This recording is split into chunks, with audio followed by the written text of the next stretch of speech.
Hi guys, welcome to Chris Ryan Golf. We're at the Belfry again today and we're looking at the hips in the golf swing, and we're going to give you a really simple drill to get them working better through impact into the follow through to get you to hit better golf shots. So before we start to look at what we're going to do, let's have a look at what the hips should do in the golf swing and maybe what some of yours do and why that's not going to be very conducive to good shots, and then we'll go ahead and go through the drill which is going to help you improve it. So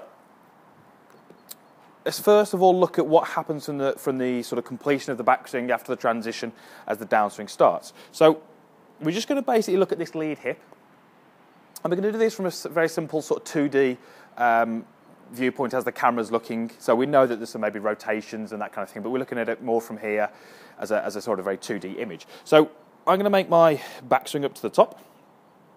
Okay, and what we would generally see from golfers, good golfers, is the lead hip would begin with a lateral bump across towards the target here. So you'd see sort of this visible movement across with my lead hip. Okay. Now, I think most golfers are sort of getting more aware of this. They're more aware that there's a little bit of a lateral move in there.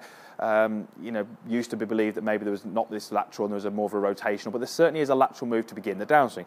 Now, I would tend to see a lot of golfers who can make this move, and often golfers who do make this move. So they make this correct start to the downswing, there's a little bit of lateral movement towards the target, and that generally puts a little bit of pressure, a little bit more pressure through that lead leg as we start down.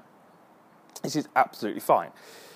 What happens after that is sometimes a bit different, and this is where sometimes we get some mistakes happening. So lots of golfers, as I say, are aware that there should be a lateral bump this way.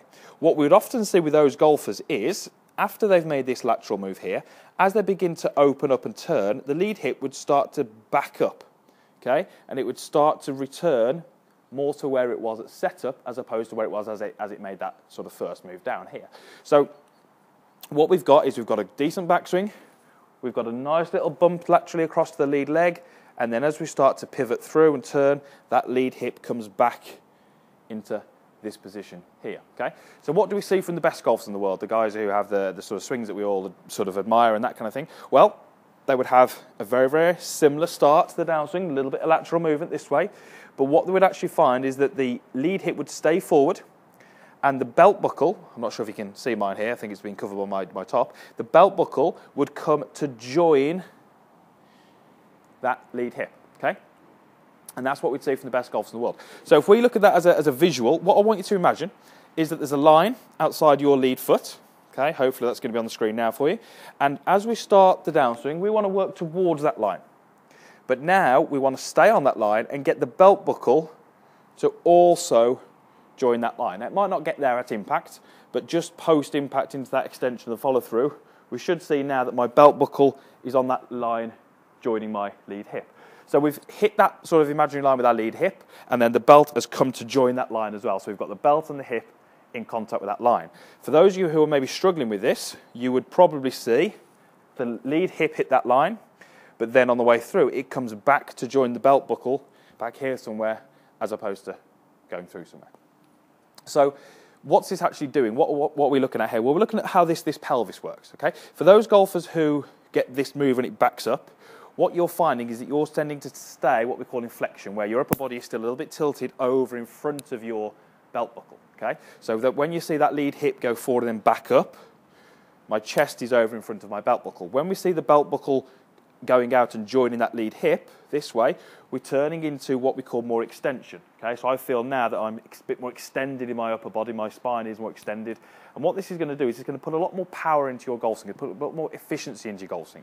We're going to use the body correctly, and if you use the body correctly, that energy and that power that you generate will get out into this, which ultimately will get into the golf ball, and that's hopefully going to get you to hit some better shots. So a really, really simple drill. You can just take a setup, and I would do this initially without a golf club.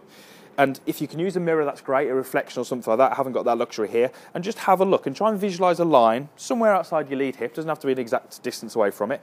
Make a backswing.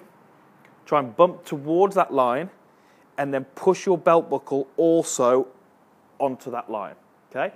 As we're doing that, try to keep the head in its position over the golf ball. Once we've made that move there, we can let the upper body follow into this position here. What you should find is that you get this feeling of extension, okay? So you should feel almost that you're leaning back a little bit, that the chest is pointing more up towards the sky. If you do it incorrectly, so I'll just demonstrate that for you, we make a backswing, we make that little bump, And as we turn through, we're doing this. When you come to this point here, I certainly don't feel particularly extended. I feel a little bit more tilted over, and my chest is pointing more down towards the floor, as opposed to the position we saw a moment ago, which was more like this, where my chest is pointing much more towards the sky.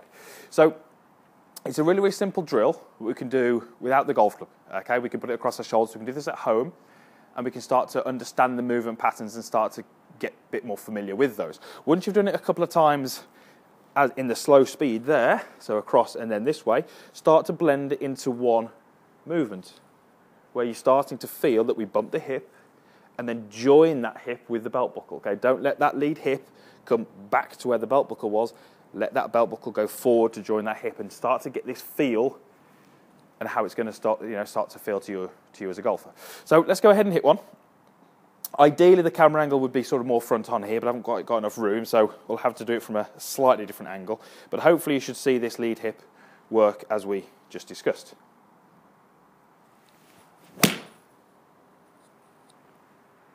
Okay, so there's the finish of my golf swing. Again, I get that extended feeling.